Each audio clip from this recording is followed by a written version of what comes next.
your share of announcements for this morning. So I think we should. Start learning. And basically, the shiur for today will be something that you can definitely use for Pesach and for other events as well, which I will try to understand with you the difference between history, and memory, and zikaron.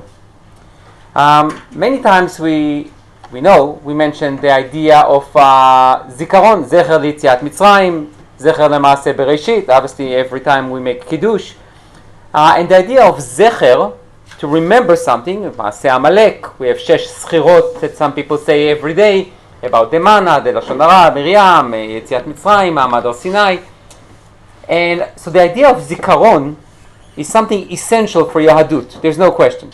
What about history?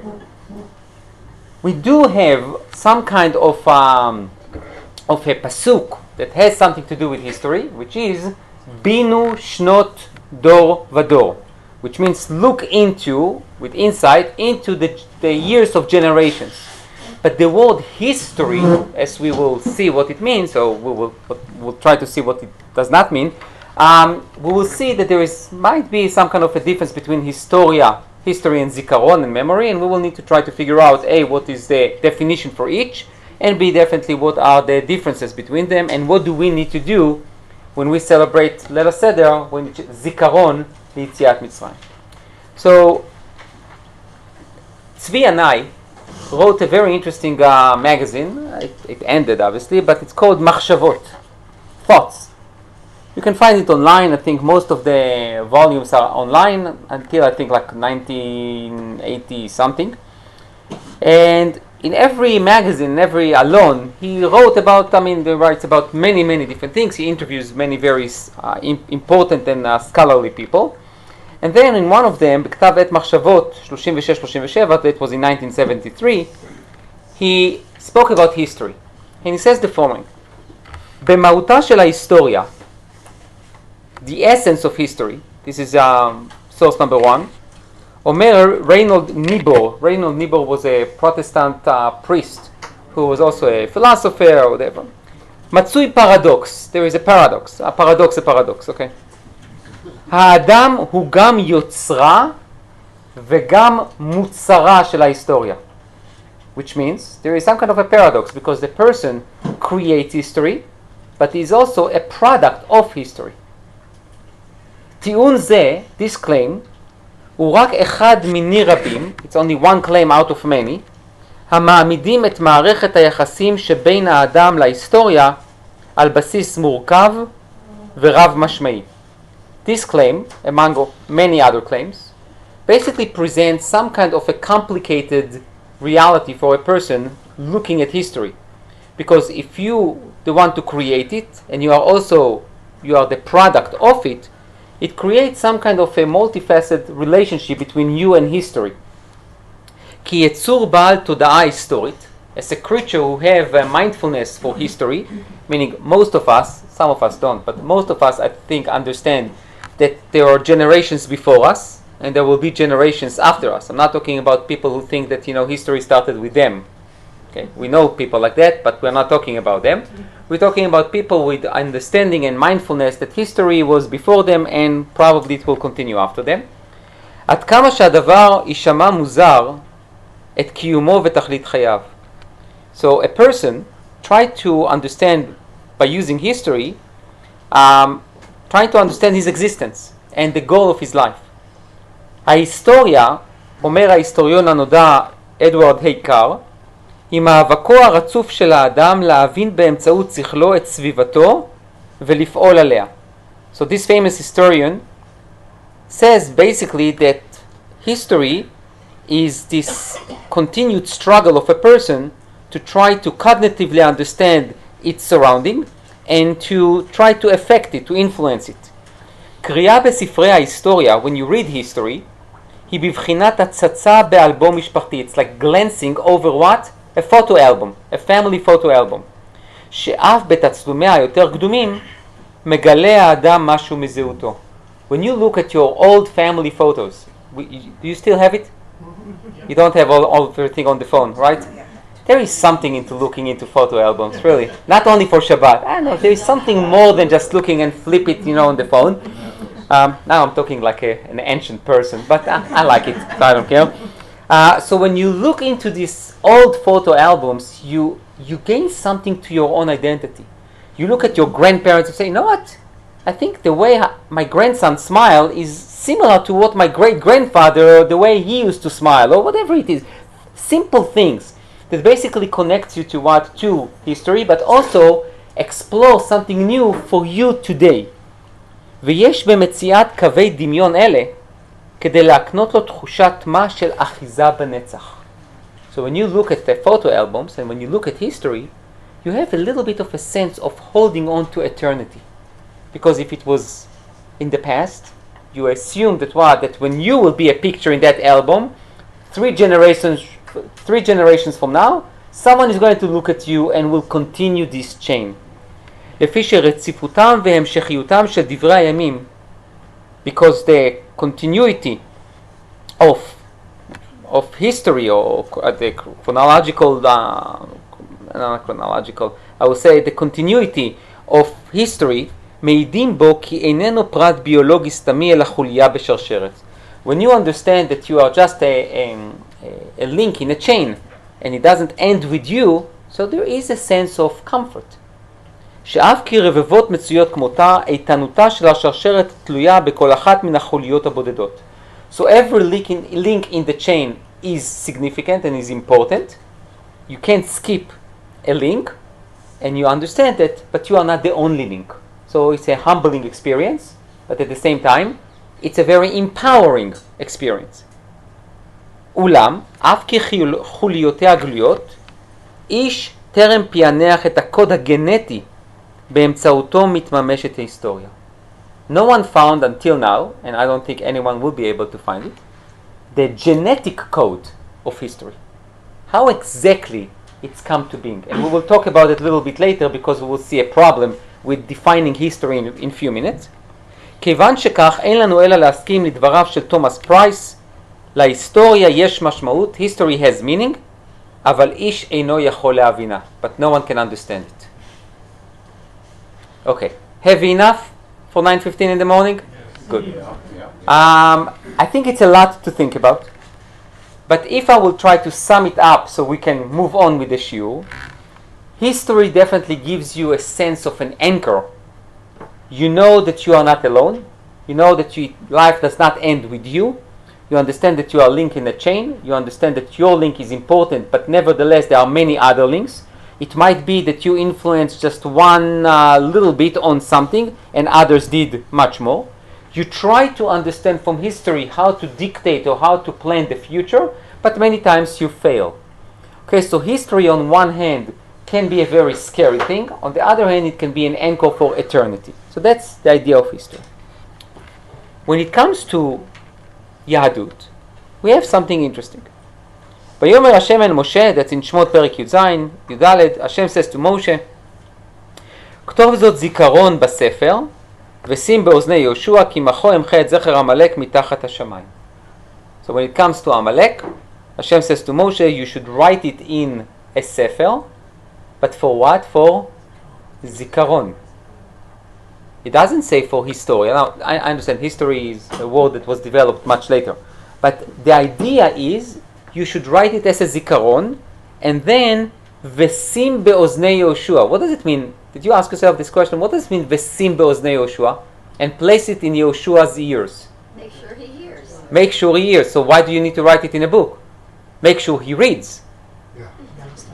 Not make sure he hears. Yeah, but when you read, you also have to internalize what you are reading, and things come in through your ears. Okay. There is a difference between seeing and reading. I don't know if you saw, but many people who learn Torah, what do? They pronounce the words, they say it. Some people even sing it. Tfilah, same thing. How do you read the newspaper? With your eyes. How much gets in? Hopefully not much. Okay. The idea is when you read something and you can hear it, you internalize it. So, כתוב זאת זיכרון בספר, you should write it as a zikaron, as a memory in that book. But you first and foremost need to understand that this memory is just not to come and visit from time to time. It's something that needs to be what? Part of Yeshua's life and identity. Sim be'oznei Yeshua, ki macho emcha et zecher Amalek mitachat hashamayim. So obviously, I'm not going to give a shiur Tanakh, but the word zikaron and zecher also have a lot to do with each other.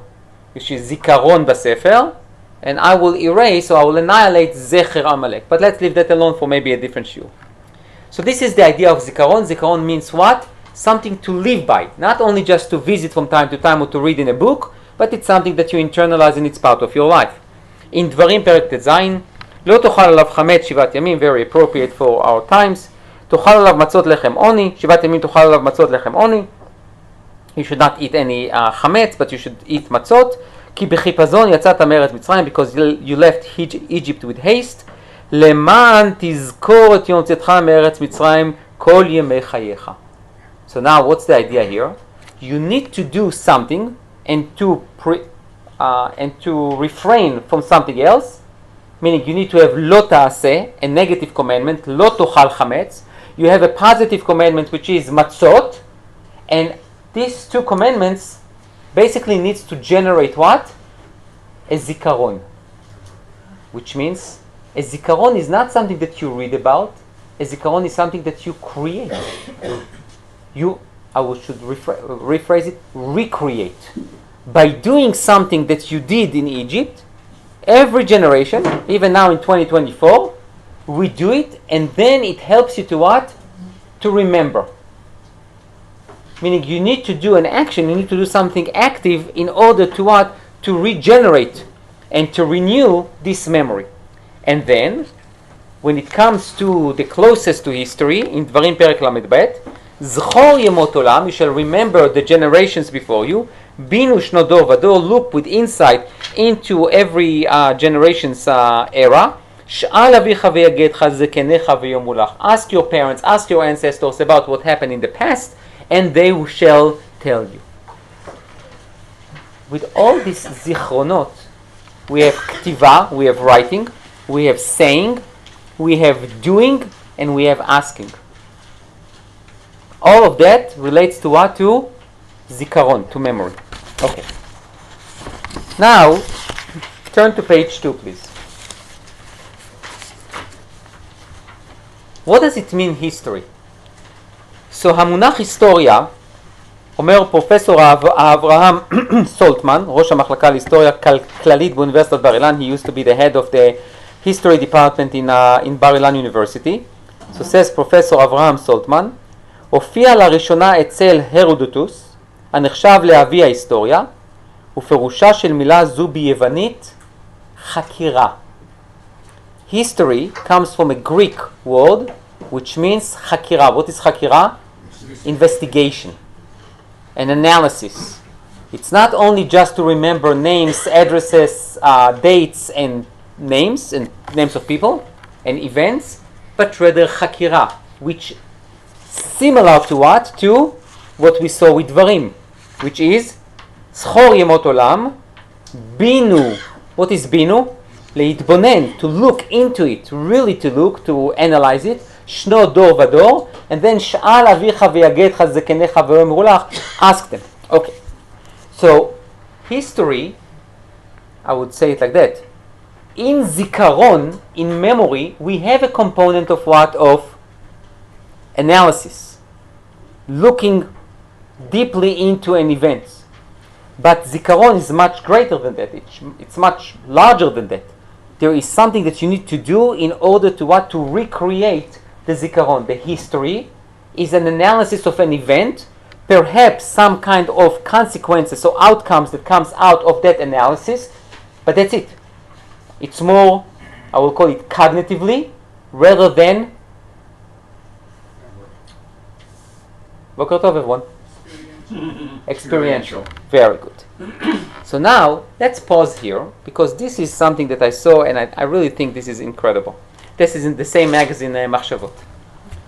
Did you ask yourself, what makes an event a historical event? what make a regular event to a historical event? So, Has an effect on me. the what? When it has an effect on you. When it has an effect on you, and who decides when it has an effect on you or not? Not an individual. Each On individual. society. Yeah, okay. Well, like that. So one more. When it has an effect on society, on the world, When when it- it changes direction of whatever. Okay, so then retroactively, it becomes a historical event. But my question is when something becomes history. It's not my question, by the way. In 1850, כותב קר, התנפל אספסוף בריטי על סוחר והרגו. So, this historian Carr says that in 1850, there was a mob that basically jumped on a British merchant and he killed him. האם זו עובדה היסטורית? Is that a historical fact? So, עד לפני שנים אחדות, היה משיב בלאו. So until now, until the last few years, you probably would say no. אך לא מזמן, but recently, מקרה זה, צוטט מקרה זה על ידי דוקטור קיטסון קלארק, במסגרת סדרת הרצאות שנשא באוקספורד. So this Dr. Clark mentioned this fact that in 1850, a British mob basically killed a British merchant. So when he gave all these lectures in Oxford, so he mentioned it. והחל מאותו רגע, and from that moment, הפך מקרה זה מועמד לחברות במועדון העובדות ההיסטוריות, ממתין לספנסור שני. Now this is in a very ironic and a very cynical way. Basically, you have a professor in Oxford who mentions this thing in 1850. No one heard about it before, but because this famous professor in Oxford, mentions it, so it becomes a candidate for a historical event, waiting for a second sponsor. Meaning waiting for another second opinion, and then he will get into the club of historical events. So then, אפשר אומר קר, שמקרה זה יופיע במרוצת השנים בהערות שוליים, ואחר בטקסט גופו של מאמרים על אנגליה של המאה ה-19, ובתוך 30 שנה יהפוך לעובדה היסטורית מבוססת. It might be, there are chances that what? That in 10 years from now, this historical thing in 1850 will be in a footnote in someone's article about England and crime in England, and then someone is going to put it from the footnotes into the text itself of his thesis about crime in England, and then it will become what? Historical fact. קר סבור כי סיכוייו של מקרה זה להיכנס לספרי ההיסטוריה אינם תלויים בחשיבתו האובייקטיבית, אלא בשאלה אם התזה שהציג דוקטור קיטסון במסגרתה צוטט המקרה תאומץ על ידי ההיסטוריונים כמשמעותית ומהימנה. הסטטוס של מקרה זה כעובדה היסטורית הוא אפוא עניין של אינטרפטציה. I don't want to say it all depends on the context, it all depends on the interpretation. Which means, who creates history? We already mentioned that a little bit in the beginning. We. We decide, and who is the we? The people who knew how to read and how to write, they decided to what? To report on an event that they experienced, and then later on, if that report was mentioned again, requoted, quoted, being put in a footnotes or whatever it is, then it became what? A historical fact. Yeah, but that happens, for example, that every 4 years there's an Olympics. In 1936, everybody remembers 1936 because it wasn't just a regular, right? Everybody remembers Munich because it wasn't regular. Something has to happen at a regular event in order to make it an historical event. Agree, but it's only because it was, that's one example of, which means because there was something, someone reported on it, and then the world pick up on it. I can tell you, for example, how do we know how the Greeks, I think he talks about it, or maybe not, whatever. Let's talk about, he talks about it later, so I'm not going to say anything.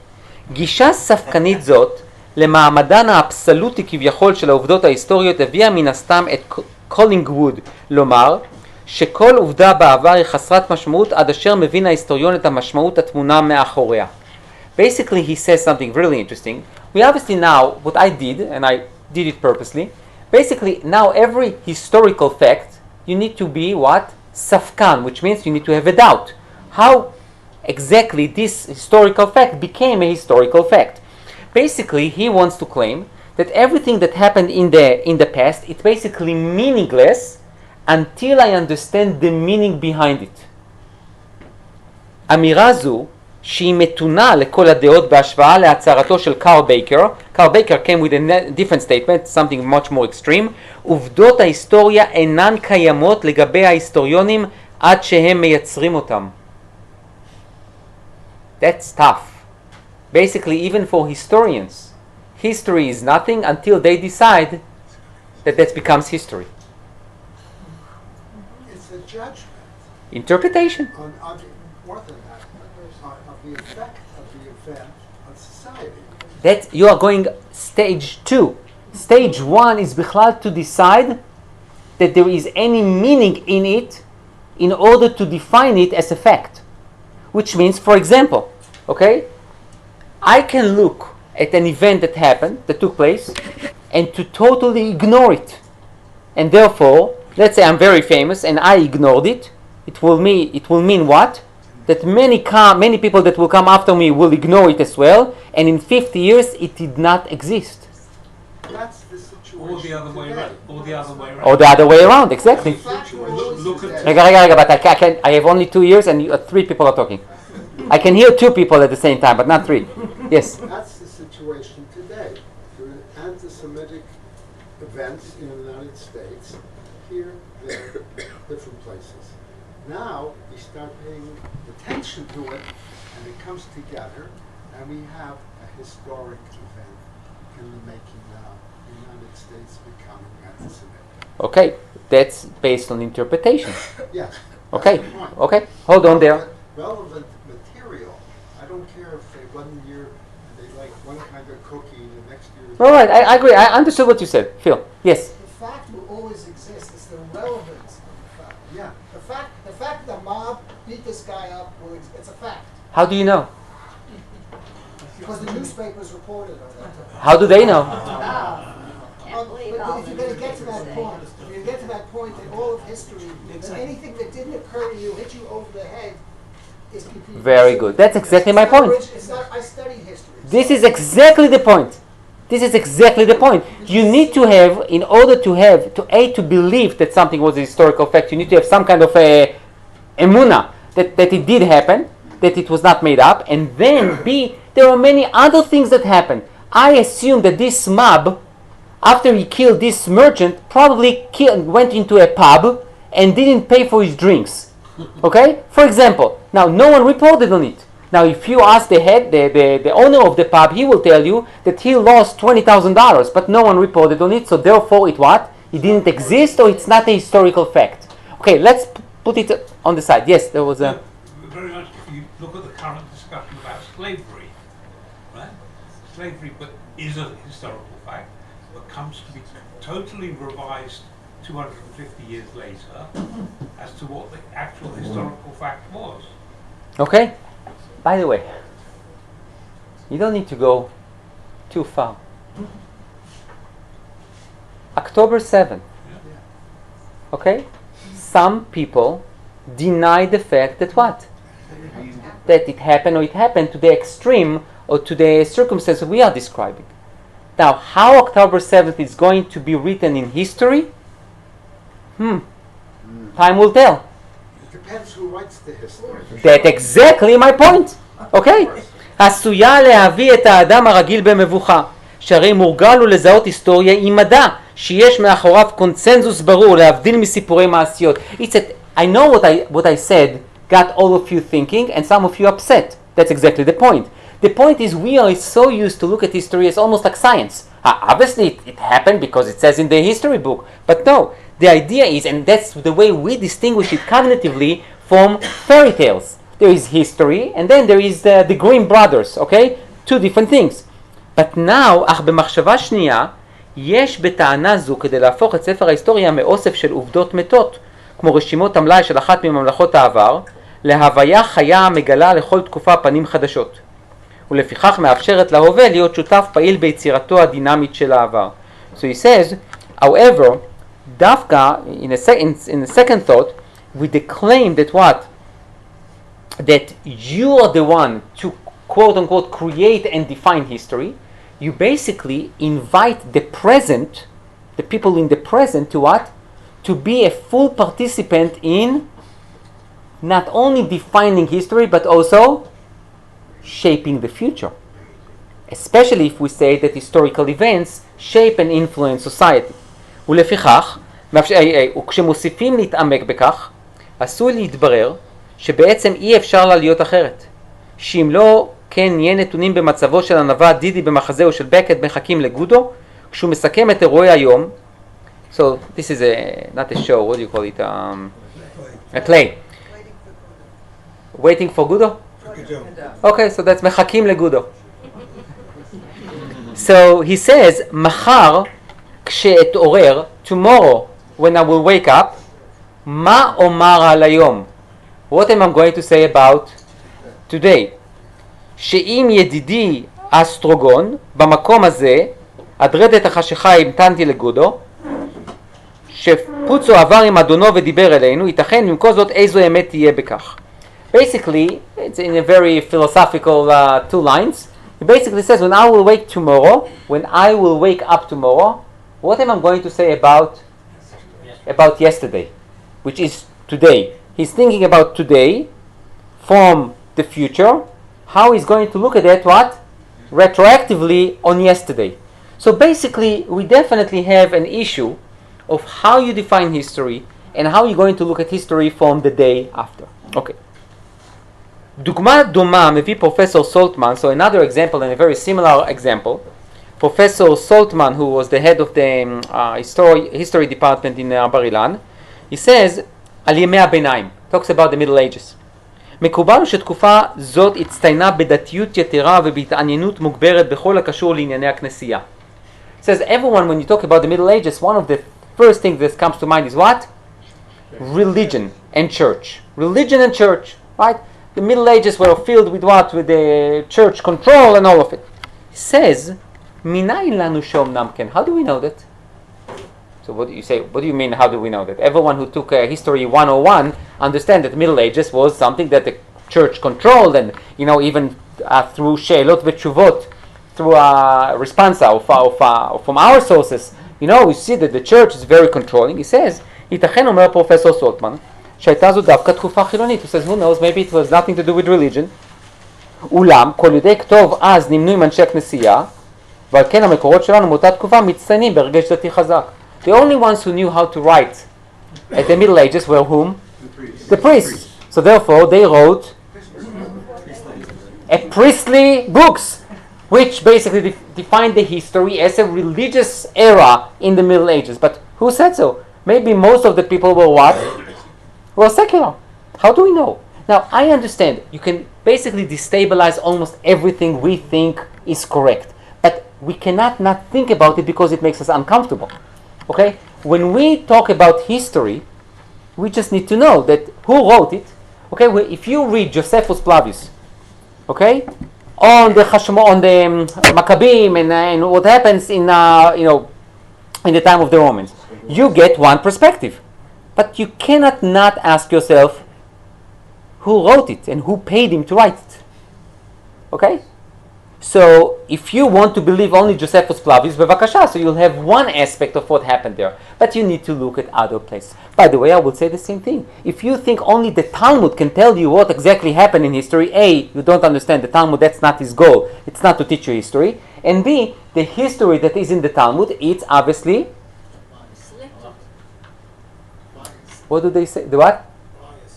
Not bias, selective, nice word. Aimed for something, okay? It's not for the sake of history. So then he says, ראייה חדשה זו לגבי העובדות מטילה סימן שאלה על תפקידו של ההיסטוריון. So now obviously that leads you to the what? To the $1 million question. Okay, so what is the goal of a historian? What is his position? What does he need to do? What is his mission? האם צריך תפקידו להימצאות באיסוף העובדות מן העבר, בלימודן ובאימותן עם עובדות אחרות, על מנת להוציא את האמת לאור יום? His mission is to basically collect all the facts from the past, to try to learn them, to confront them with other facts in order to find the truth. אלברט מטייס, בהקדמה לספרו על המהפכה הצרפתית, so מטייס, in his introduction to his book about the French Revolution, דוחה גישה זאת, he rejects this, בטענה שעיקרה הוא בקיאות ואנליזה. בעוד שעיקרה של ההיסטוריה לדעתו הוא בבנייה מחדש ובביאור, כלומר סינתזה. We just said that history, based on the Greek origin, is what is חקירה, analysis. Here, he talks about synthesis. Synthesis of what? Different points of view. בדיוק. To collect all those things and to what? Put them דווקא together, to try to create a harmony of facts, not to confront them and to, because this will lead you nowhere, because how would you know? So basically he says, make it like a puzzle, take those puzzle pieces and create a picture. Now this picture might not be the full picture, but at least there is a picture rather than what? Pieces here and pieces there. Now, כך או כך, בין שההיסטוריון עוסק באנליזה, בין שהוא עוסק בסינתזה, even if the historian is dealing with an analysis or a synthesis, המוצר היוצא תחת ידיו אינו יכול להיקרא היסטוריה אובייקטיבית. It cannot be called an objective history. שהרי נאמר כבר, כי העובדות ההיסטוריות הפכו להיות עובדות היסטוריות בזכות זה שההיסטוריון בחר בהן להיות עובדות היסטוריות. Because it's like almost like a vicious cycle. You can't say it's objective history. Why? Because it is, all history is subjective. So it cannot be objective history. מכאן המסקנה, therefore the outcome, אותה מביע פרופסור סולטמן, so the outcome that Professor Saltman suggests is, כי מי שרוצה ללמוד היסטוריה, he was the head of the department of history, so it's very interesting what he has to say about his own department. כי מי שרוצה ללמוד היסטוריה, if you want to learn history, צריך לדעת מה היה סולם העדיפויות של ההיסטוריונים שכתבו אותה. You must know not only history, you need to know the historian. You need to know where the historian lived, how he or she were influenced, what was their goal, were they paid by the government, were they not paid by the government, or were they paid by a מכון מחקר, not by a מכון מחקר, okay? It's very similar to, you have coffee is not good for your health. The next day, drink 5 cups of coffee, you will never lose your memory. Third day, if you drink 6 cups of coffee, you will have no memory of how many cups of coffee you drank on that day. Right? It depends on who paid for the research. So the idea is the same thing. When you come to learn history, you don't come only to learn history, you need to learn about the historian himself, which, by the way, very similar, at least what I try to do, is when you learn about posek, a halachic decisor. You can't learn only the psak, you need to understand the posek himself, where he lived, who taught him, what yeshiva did he go to, what climate did he operate in order to understand his psika. Okay, let's go on. מה סולם העדיפויות של ההיסטוריונים שכתבו אותם? You need to understand the priorities of those historians. ואילו קר מוסיף, הסתכל גם על תאריך הוצאתו של הספר. You also need to what? To learn the date. You need to look at the, by the way, this is just a side note, another thing that, again, why books still need to be around. You open up a book, what do? You first open up the first page, you need to see, who is the author, what time, when it was printed and everything, and then you go into when you go online, you just, put the sentence, you get the sentence, you have no idea who said what, when it was written. The idea of looking into the dates and the person himself, the author himself. כלום צריך לראות בדברים אלה סוף פסוק לגבי האמונה בדבר קיומה של היסטוריה אחת בדומה לזמן אחד. Now this is a philosophical question. Based on all those doubts that we brought, is that really the end of any faith in history? Like we believe in like one time for everyone, like there's one history for all humankind, is that the end of it? כנראה כך, מאחר שכל היסטוריון רואה את העבר מנקודת ההשקפה של תקופתו, אומר קרלינגווד, אין טעם לשאול נקודת הראייה של מי הייתה נכונה יותר. You can't ask whose perspective is more, is better than the other. It's based on all interpretation. שכן כל אחת מנקודות אלו הייתה האחת האפשרית בשביל האדם שאימץ אותה. Which means when I'm as a historian, I decided that something is becoming like a big event because this is my interpretation. You can think about it and say what? This mob in 1850 that killed this British merchant, is that something worthwhile to mention? It depends.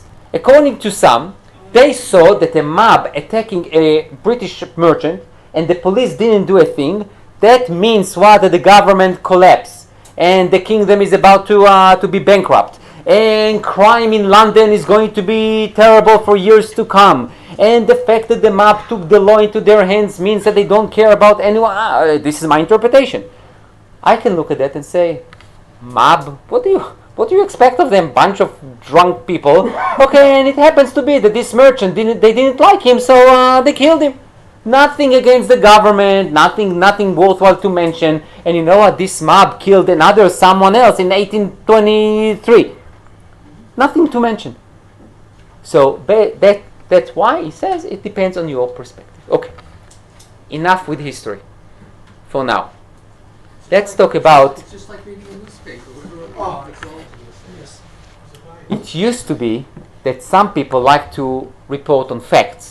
Now it seems to be that everyone gives their own facts. Okay, that's true. Okay, so now let's see Rav Soloveitchik.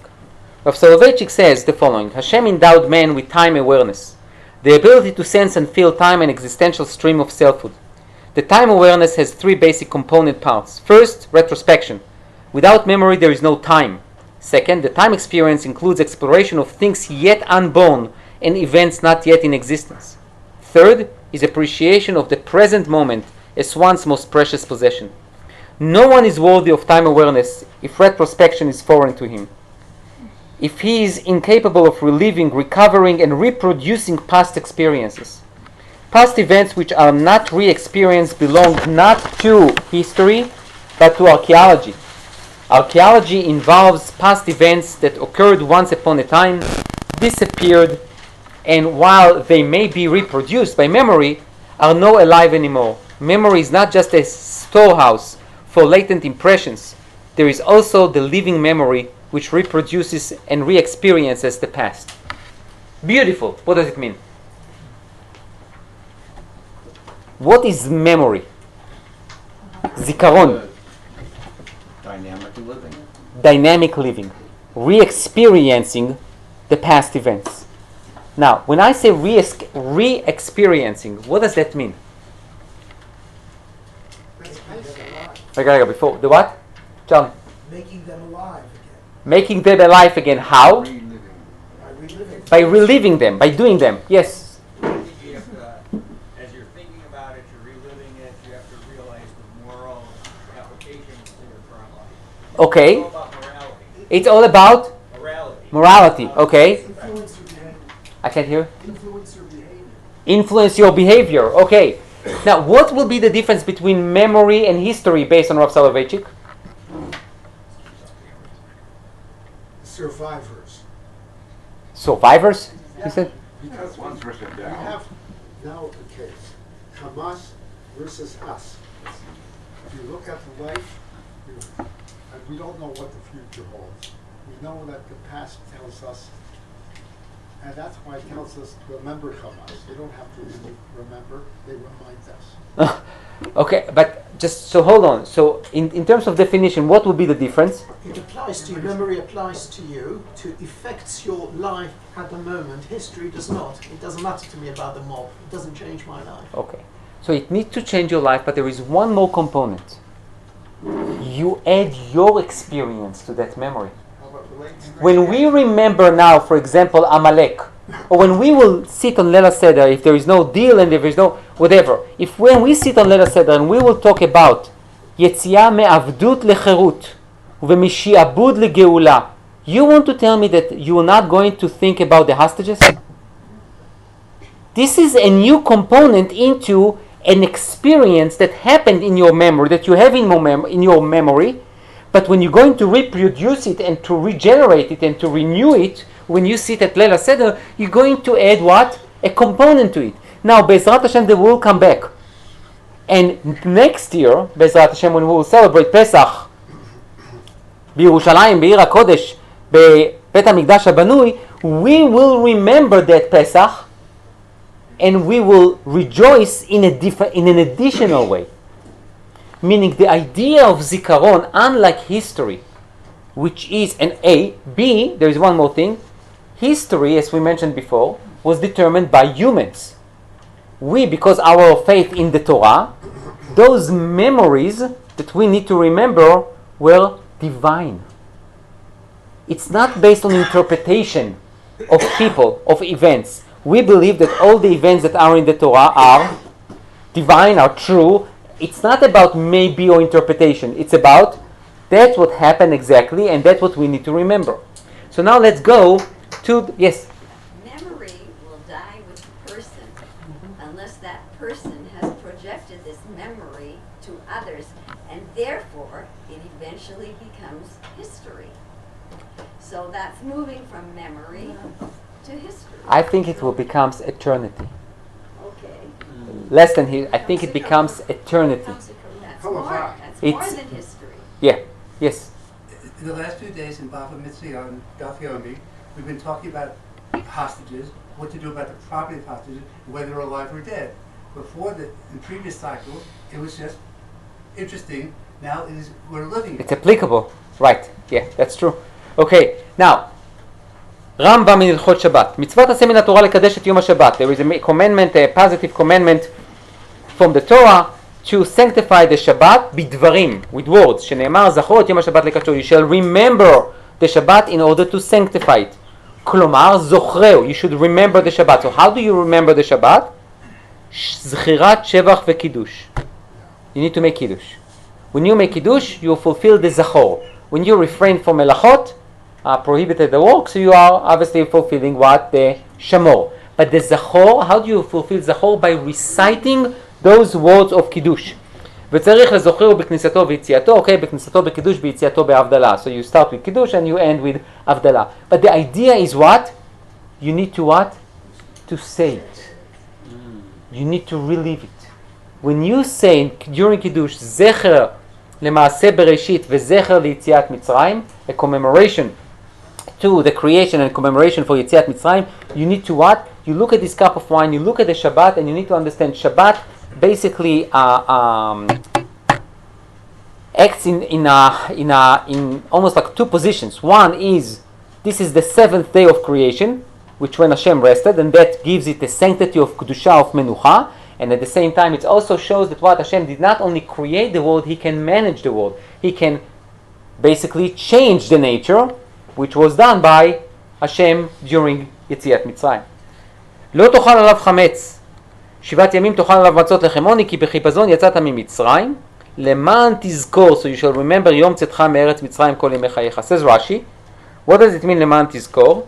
על ידי אכילת הפסח והמצה את יום צאתך.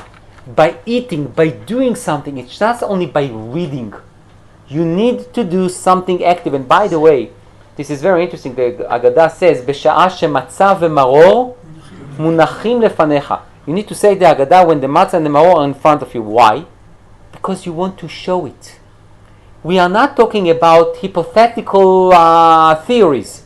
We are talking about things that what? That happened. We say, matzah zu she'anu ochlim. Maror ze she'anu ochlim. Vehi she'amda. Everything is show and tell. Why it is a show and tell? Because A, you believe in it, and B, you try to reproduce it. This is the reason also why the children must be there. As you said, Fegi, because if you die and you keep all those memories for you, it will be maybe history for the children, but it's definitely not going to be a living memory. How do we know that this is true? Maybe he was biased people who pulled themselves that way. Who? No, that was true. What are you talking about? Everything. Oh, I said, we believe what the Torah says, it's a divine truth. If you can't say the same thing about history. You just can't.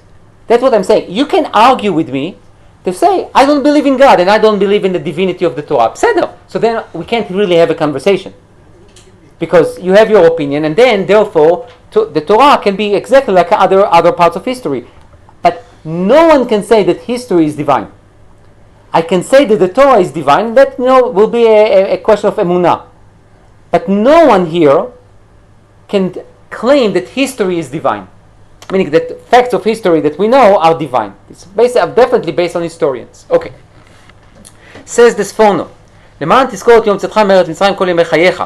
So Rabbi Ovadia Sforno, 16th century, says, והטעם שציוויתי להתמיד ההשגחה, עד שיהיו שנות הלבנה מכוונות עם שנות החמה על ידי העיבורים, I will translate in a minute, כדי שיהיה ניסן חודש אביב, ולא ציוויתי למנות לחודשי חמה שהם בלתי צריכים לעבורו, כדי שתזכור יציאת מצרים כל ימי חייך, שבכל עיבור חודש ועיבור שנה שתעשה בשביל שיהיה ניסן חודש האביב, תזכור שהוא זה בשביל יציאת מצרים. I will translate.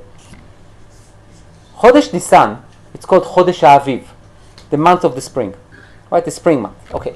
We know that we will make the year leap year in order to do what? That Pesach will fall on springtime. Says the Sforno. You know why?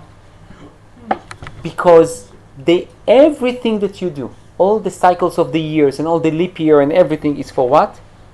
I want to bring you not only to the Chag itself, but also to the time, the season. So it's to reproduce not only the actual Exodus, but it's also what? The climate. Even the climate, the weather, the Aviv. You know, we have a song, Aviv Egia, Pesach Ba. Spring came, Pesach comes along. Everyone knows it, even kids in kindergarten. Why?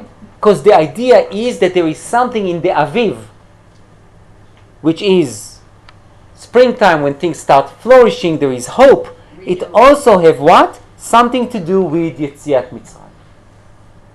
So this is an amazing thing that even by nature, you try to fit Yetziat Mitzrayim to what? To the climate or to the weather that you would like to have. In Dvarim we says what? Zechor yamot olam binu shno dor vador shal avicha v'yaged chaskenecha v'yom olach. So we mentioned that pasuk. Says Rashi, Zechor yamot olam me'asa barishonim she'ichisu lefanav. Meaning try to understand what exactly the Rishonim, the generations before you did that upset God. Binu shno dor vador, look into every generation's era. דור אנוש שהציף עליהם מי אוקיינוס ודור המבול ששטפם, דבר אחר לא נתתם לבבכם על שעבר, בינו שנו דור ודור להכיר לאבא, שיש בידו להיטיב לכם ולהנחיל לכם ימות המשיח והעולם הבא. This is something very interesting that Rashi here says. He says, even if you going into years before, and you see, for example, the destruction of the first temple, second temple, and you see the exile and everything, it can also lead you to some kind of depression. Okay, we always tried and we failed. I mean, you read Sefer Shoftim, it's one of the most depressing books ever. Okay, but תשקוט הארץ 40 שנה, for 40 years there was only good life and tranquility, and then again, again, it's really depressing. Okay, and to some extent you'll say to yourself, you know what, it's a repetitive theme basically. There is no way that we will be able to have tranquility more than 40 years. And therefore, why to bother, right? Binu shno dor vador, says Rashi, it's also you need to look into generations, not the generations before, but also the future generation that will come. Which means, sometimes you look at history and you learn what? What not to do. It's also very important. What not to do and what you should do in order that the history will be different. Or should I say the future should be different. Yes? There's a famous phrase from, I think, the philosopher Santayana. It says, those who forget history are doomed to repeat it. Yeah, there's also this famous story about Napoleon. You all know that story, no? On Tisha B'Av? No? Napoleon made, I think it was Napoleon, made a decree that no one should have no one should have lights. Yeah, no one should have lights at that night, or that specific night. It was Tisha B'Av. Then he got a report that the Jews in the shul, they have little lights and they sit on the floor, but they have lights, they have candles. So Napoleon called the guy, the head of the Kehila Yehudit. He says to him, "What did you do? You went against my decree." He says to him, I cannot do anything about it. It was Tisha B'Av. We need to sit on the floor with candles and read Lamentations. We need to read Kinot. It says Kinot about what? It says about the destruction of the Beit HaMikdash, the temple. Napoleon says, when it was destroyed. I didn't destroy it, so who destroyed it? What happened? So the Jews say, it happened, I don't know, back then it was 1,500 years, 700, whatever. Whatever how many years ago it was. So Napoleon says to him, but so you still mourn about something that happened so many years ago? So Napoleon also, the Jews said, obviously, yes, we do. And then Napoleon said one of his most famous statements, at least that's what the historian says, he said. That a nation that mourns for something in the history that understand and appreciate and observe history, they will have future. Okay. Page 5. Take a look at Aderet Eliyahu. I'm skipping the Ibn Ezra because of time. Take a look at Aderet Eliyahu. That's the Gaon of Vilna. The Vilna Gaon says the following: Zchor yemot olam binu shno dor vador she'al avicha. Right, in that verse we have three different components. We have Zchor yemot olam, remember the days of the past. Binu shno dor vador, look into the years of every generation, and then she'al avicha, ask your ancestors. Ezkir gimel lashonot. So he mentioned three languages: Zechor, remember; Binu, which means what? Look into it with depth; V'sh'al, and ask. על דבר שאמר ולא נתן השם לכם לב לדעת ועיניים לראות ואוזניים לשמוע. Because it corresponds with another pasuk that Hashem did not give you a heart to know, eyes to see, and ears to listen. כי ג' דברים אלו מביאים לידי אמונה. Because these three things brings you to what? To אמונה. על ידי ראייה או על ידי שמיעה או על ידי בינת ליבו מעצמו. By seeing, by hearing, or by understanding by yourself. ולכן אמר ביחזקאל בצורת הבית, when Hashem showed Yechezkel the structure of the temple, he says to him, ראה בעיניך, see with your eyes, ובאוזניך שמע, and listen with your ears, ושים ליבך, and pay attention with your heart. וכן אמר ישעיה, and Yeshaya says the same thing, השמן לב העם הזה, make this nation's heart fat, which means not be able to figure out things by himself, והוזניו אכבד, and he should be hard of hearing, ועיניו עשה, and make his eyes blind, פן יראה בעיניו ובאוזניו ישמע ולבבו יבין ושב ורפא לו. So what do you see? You see that there is eyes, ears, and לב. עיניים, אוזניים ולב. Seeing, hearing, and understanding. ונגד ג' חלקי התורה, and it corresponds to three parts of the Torah, שבכתב, שבעל פה, וסודות התורה. The written Torah, the oral Torah, and the hidden parts of the Torah. לתורה שבכתב צריך עיניים לראות. In order to learn תורה שבכתב, written Torah, what do you need? To see, to read it. The תורה שבעל פה, what do you need? Ears. ולסודות התורה צריך הבנת הלב. Okay, to understand the inner part of the Torah, you need to have what we call הבנת הלב, the heart wisdom, the wisdom of the heart. כמו שבארנו. ונגד ראייה אמר זכור ימות עולם וגומר אשר ראו עיניך אותות והמופתים אשר עשה לעיניך. So now the Gra is going to what? To make a link between זכור ימות עולם, he basically it corresponds to what? To ראייה, to read, to see. בינו שנות דור ודור, בינו is what? With understanding with your heart. בבינת ליבך. שאל אביך, ask your ancestors, that's obviously listening, okay? Now, I'm skipping a bit. No, I will not skip a bit. הם המקובלות ומפורסמות ומוחשות והוא בשמיעה. וכן אמר למעלה, ישמר לך ושמור נפשך מאוד פן תשכח את הדברים אשר ראו עיניך ופן יסורו מלבבך כל ימי חייך והודעתם לבניך ולבני בניך. ואמר כאן זכור נגד פן תשכח אשר ראו עיניך. Again, remember with what you saw. בינו, understand, נגד ופן יסורו מלבבך כל ימי חייך, שעל אביך ויגדך נגד והודעתם לבניך. והוא כנגד מוחה, ליבה ופומה. So now, he's going to correspond it to what? To, we have, as I said before, we have zchira, remember, we have bina, understanding, and then we have shmiya. That correspond to what? To written Torah, oral Torah, and the hidden parts of the Torah, but also correspond to what? To brain, moach, lev, and peh. Brain, heart, and peh. Now, zchira bemocha, you remember with your mind, ומתגלה על ידי העין, and how do you explore it with your eye? לכן אמר זכור אל תשכח, בינה בליבה. When I say remember, don't forget, by remembering that with the moach, you don't forget by what? By saying it. לכן אמר בינו וכן לפן יסור מלבבך, דעת בפומה. לכך נאמר שאל נא וכן והודעתם בפומה והם חוכמה, בינה ודעת. חב"ד. Chokhmah, Bina, Dat. So those are attributes of God, Sfirot, spheres. We're not going to go into it, but I will say what do we going to go into it. There's something very interesting. During Leil HaSeder, we have all those three parts.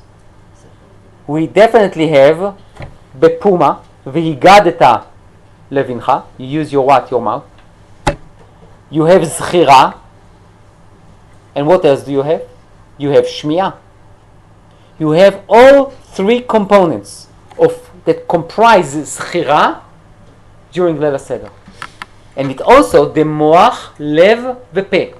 You cognitively try to understand what's going on, what are the Perushim, because the entire Leil HaSeder, which now I'll give a little teaser for Drashat Shabbat HaGadol, you all probably know about Dickens, the story of Tales of Two Cities, right? That's exactly the title, just in Hebrew. Lod ve'Bnei Brak, Ma'aseh b'shtei ayarot. For the English speakers who come, I will send a short summary. You can sell it on Amazon or eBay of the drasha, so it will help you to understand the Hebrew. Bevakasha. And everyone else who is not on my list and is planning to come, please let me know. I can put you on the list. But it's really just a short summary, so you will have a little bit of a heads up before. But the idea is that the entire experience of Leil HaSeder is what? Is learning Torah shebichtav, Torah shebe'al peh, v'sodot HaTorah. It's all three of them. This is the entire essence of Leil HaSeder. So now let's finish with Rav Soloveitchik, who talks about it here. And he says, הצורה שההלכה העניקה לסיפור אירועי יציאת מצרים היא של חקירה ומסירת מידע, שאלת תשובה, פליאה, תמיהה והסבר. The halacha basically prescribed to us a prescription of how to run Leil HaSeder. To run Leil HaSeder is that cognitive analysis, giving over what you learn, questions, answers, wondering. You create a drama on Leil HaSeder. Think about it. There is no any other night that we spend so much time preparing. I'm not talking about the food. I'm talking about the Torah that we want to deliver then on Leil HaSeder. And especially for the little kids. And then he says, "Hu limud yoter masher sipur." We are learning together. We're not really telling the story. If we wanted to tell the story of Exodus, what should we do? Take Sefer Shmot, read from Shmot until Mishpatim, and you're done. You don't need all the midrashim and all the whatever, because if that was just sipur, but it's more than that. It's limud. Diyun odot mitzvot yoter masher tiur leilati. There is a discussion rather than just description. I'm skipping a bit. בליל הסדר, 4 lines from the end, בליל הסדר הופך כל בית יהודי לקהילה מלמדת. On ליל הסדר we all turns into what? Into learning community. הייעוד היהודי תלמוד תורה בליל הסדר הופך לאחווה דידקטית לבית ספר. We become a school. A real one. לדעתו, אופי ההגדה וסיפור יציאת מצרים בדרך של שאלה ותשובה, חקירה ודיון מעיד על אופיו של הלילה שבמהותו הוא תלמוד תורה. Basically what we do, we are learning Torah, we are learning Torah שבכתב, Torah שבעל פה, and the secrets or the hidden secrets of the Torah. So basically, what's the difference between memory and history? A lot. There is a huge difference between history and memory. There is a component of history in Zikaron. There's no question about it. But Zikaron is much larger. It's much more encompassing. It's something that you need to relive. It's something that you need to reproduce. It's something that you need to rejuvenate. It's something that you need to make sure that the next generation gets and continue their own writing of Zikaron from their own component.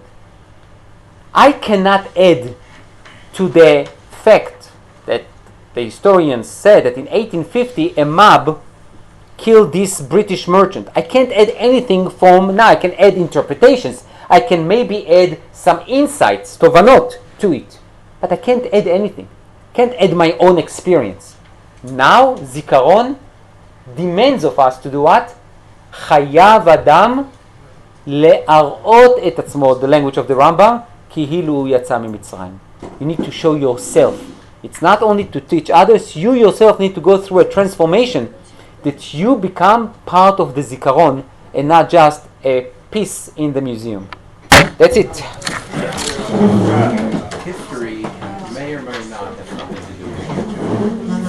History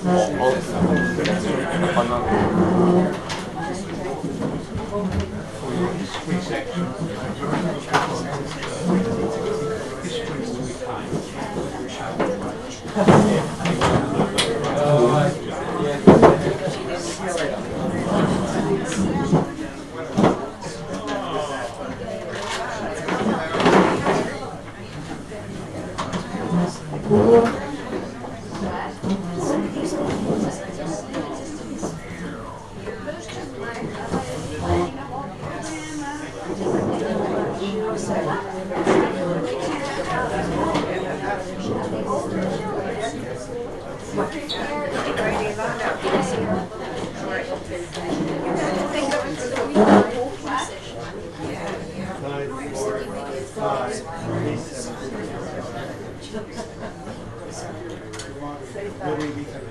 will be